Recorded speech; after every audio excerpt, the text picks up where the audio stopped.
The fossil record proves evolution happened. Don't you idiots understand science? Evolution is a fact. No matter what specific topic you're discussing regarding the creation-evolution debate, whenever an article or video is posted where the comment section's open, comments like the ones I just said are sure to appear. And those are some of the nicer ones. And I can honestly see why. Growing up the way I did, with no influence from the church, the Bible, or even any deistic religious viewpoint whatsoever, the story of evolution was so firmly established in my mind as science and fact that anyone who questioned it seemed rather untethered from reality to me. I found it hard not to view them with intellectual contempt, as anyone denying the overwhelming proof of the story of evolution based on facts like dinosaur fossils, ape-man skulls, the 98% similarity between chimp and human DNA, the geologic column, etc., seemed idiotic, to put it bluntly. I truly remember feeling just that harshly towards those I considered what would today be called science deniers. And when you feel that you have the full weight of science and an avalanche of truth in support of your beliefs, any opinion in contradiction to it seems so weak and dismissible as to be beneath serious consideration. And of course, the internet tends to encourage some bad behavior sometimes. I think of it metaphorically like a gang leader that's so sure of himself, with all of his backup behind him ready to help him out whenever he wants. But what if he spun around to find out that there was no one standing there to rely on? You see, that's just what happened to me when I was finally challenged in my belief in materialism and had to present the evidence in support of it. And when I was asked what the best proofs of evolution I could muster were, I turned around with all this cockiness and confidence I could portray and found out that many of the proofs I'd put my faith and trust in had disappeared without me knowing it. A hallmark of evolutionary thinking is the idea of change over time. And this notion certainly plays itself out whenever someone asks the question, what are the best proofs of evolution? Especially if we were to do so throughout history. What if we were to do that from way back in the day all the way up to the 2000s? For example, let's begin by asking that question at the time of the launch of the book that's the bedrock of modern evolutionary thought, Darwin's Origin of Species.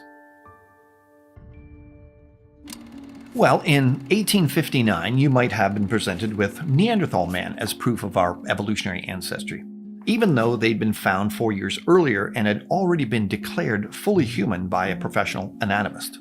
However, the release of Darwin's book fueled the search for fossils of imagined ape-like ancestors of man in the evolution-believing community.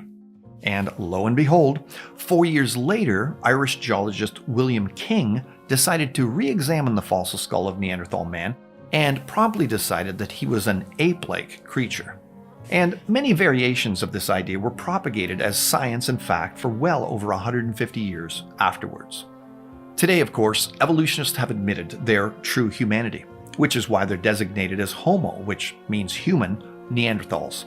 And definitive confirmation comes from no less than Dr. Eric Trinkhaus, an evolution-believing paleoanthropologist, considered one of the world's foremost authorities on Neanderthal man, who's concluded, detailed comparisons of Neanderthal skeletal remains with those of modern humans have shown that there's nothing in Neanderthal anatomy that conclusively indicates locomotor, manipulative, intellectual, or linguistic abilities inferior to those of modern humans. Now, obviously, humans evolving into humans isn't exactly proof of evolution, so you can scratch them off the list, as Neanderthals certainly aren't proof positive of evolution anymore. However, moving on to 1861, you may have finally found yourself presented with some rock-solid proof in the form of a missing link between dinosaurs and birds, called Archaeopteryx. Good old Archae was used for decades to convince people that a true transitional fossil between lizards and birds had been found. But alas, in 1977, an admitted true bird was found which dates, according to evolutionist methods, at 60 million years older than Archaeopteryx, which means Archae couldn't be the transition to birds from lizards if birds already existed. Professor John Ostrom of Yale acknowledged, We must now look for the ancestors of flying birds in a period of time much older than that in which Archaeopteryx lived. Indeed, far from being some unique dino bird, Archae shared much of its supposed unique anatomical structures with true birds that exist today, like the South American Hoatzin, for example. So much for Archaeopteryx as undeniable proof of evolution. Now, by 1868, maybe the most cutting-edge proof presented to you might have been the supposed shocking similarity of animal and human embryos, and the discovery that humans recapitulated or relived their evolutionary ancestry while developing in the womb. Of course, modern science has shown that the idea that you start off like a worm, then become more like a fish, then become an ape-like creature, and finally a human while growing in your mom is absolutely ridiculous and would be laughed at by any educated person today. And Haeckel's embryo drawings have now been admitted to being completely fraudulent, forgeries made by this supposed great scientist's own hand, and the similarity argument has been shown false as well. And yet they were in textbooks up until my youngest daughter was in school just 15 years ago here in Canada. As evolution-believing embryologist Michael Richardson concluded, "This is one of the worst cases of scientific fraud.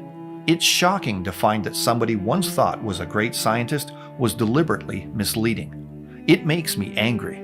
What he, Haeckel, did was to take a human embryo and copy it. These are fakes." So obviously, these embryo arguments are no longer proof of evolution either. Now, by 1879, you may have felt scientists finally had the proof of evolution, as the American Journal of Science published an impressive diagram showing the supposed evolutionary development of horses, which found its way into many other publications and textbooks for years. Now, today, this proof of evolution has been abandoned because of the many severe challenges brought against it. For example, if the series were true, you'd expect to find the earliest fossils in the lowest rock strata. But you don't. In fact, bones of the supposed earliest horses have been found at or near the surface. Sometimes they're found right next to modern horse fossils. But instead of me listing all of the challenges here, I'll quote the evolutionist curator at the American Museum of Natural History, Dr. Niles Eldridge. "I admit that an awful lot of that has gotten into the textbooks as though it were true. For instance, the most famous example still on exhibit downstairs in the American Museum is the exhibit on horse evolution prepared perhaps 50 years ago. That has been presented as literal truth in textbook after textbook. Now I think that's lamentable, particularly because the people who propose these kinds of stories themselves may be aware of the speculative nature of some of the stuff. So obviously the horse evolution series isn't irrefutable proof of evolution either. Well, maybe by 1893 they'd show you the good stuff, the so-called scientific evidence of vestigial organs inside of us. These were supposed evidence of useless leftover parts inside us from our supposed evolutionary past.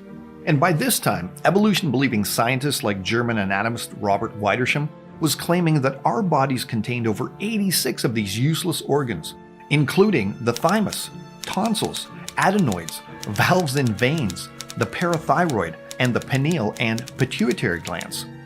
Of course, not only have all now been shown to be functional, but some have been shown to be critical for life itself. Today's doctors would consider that old list laughable. And over the years, the list of so-called vestigial organs has shrunk to a handful of highly questionable examples, even within the evolutionary community itself. Even the most commonly touted of all, the appendix, is now recognized as a highly specialized organ with a rich blood supply that manufactures several types of antibodies. It's not some useless relic. And it's not just the fact that these vestigial organ claims kept getting knocked off the list. It's the fact that the whole concept itself is a terrible proof of evolution to begin with. Ultimately, evolution is about how supposedly new structures, forms, functions, and features came to exist, not about the degeneration of existing structures over time. Something that used to have a function but no longer does is no direct help to the story of evolution. So these once great proofs of evolution have ended up in the dustbin as well. Now, by 1912, you'd finally have been shown some truly dynamic fossil evidence found in a gravel pit near Piltdown in England. The skull of an ancient ape man dubbed Piltdown Man was presented as overwhelming proof of our evolutionary ancestry. And for 40 years, this supposed proof was displayed in museum exhibits and textbooks as proof positive that human beings had descended from ape-like ancestors, with hand-drawn scientific images of what the creature must have looked like. But once again, 4 decades later, the evidence was re-examined and revealed as a fraud. It wasn't even a good fraud, as you could easily see how the teeth from a jawbone had been filed down to make them look more human, and the bones had been chemically treated to make them look very old. It was simply a combination of an old human skull and a modern ape jawbone stuck together. So much for that proof of evolution.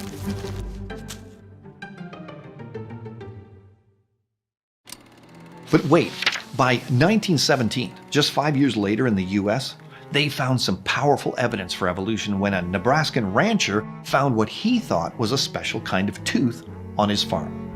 And an evolution-believing paleontologist friend of his was excited at the prospect it must have come from an ape man. And after an artist applied a healthy helping of evolutionary imagination to his picture, he produced a portrait of Nebraska Man, a hairy ape man, along with his ape woman wife in a scientific journal. And this was touted as great scientific proof for evolution. However, several years later, scientists confirmed that the tooth had come from a pig. The whole fiasco had nothing to do with apes or people. It had everything to do with evolutionary presuppositions that drove false conclusions, all based on laughably flimsy evidence. So you can toss that proof of evolution away as well.